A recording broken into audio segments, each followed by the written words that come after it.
Hello everyone, welcome to Make Gaming Easy. Today in this video, I'm going to show you how to clear cache of Clash Royale. So without any further ado, let's get started. First of all, open Settings application. Now scroll down your screen and tap on Apps option. Here click on Manage Apps. Now in the search bar, type in Clash Royale.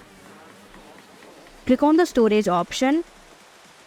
And here you can see an eraser icon in the bottom section of your screen. Tap on it. Select Clear Cache option. And if you're sure, tap on the OK button.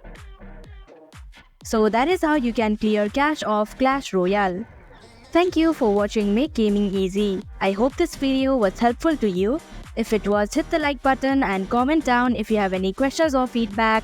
Also, if you are new to our channel, subscribe and hit the bell icon so that you don't miss our upcoming videos.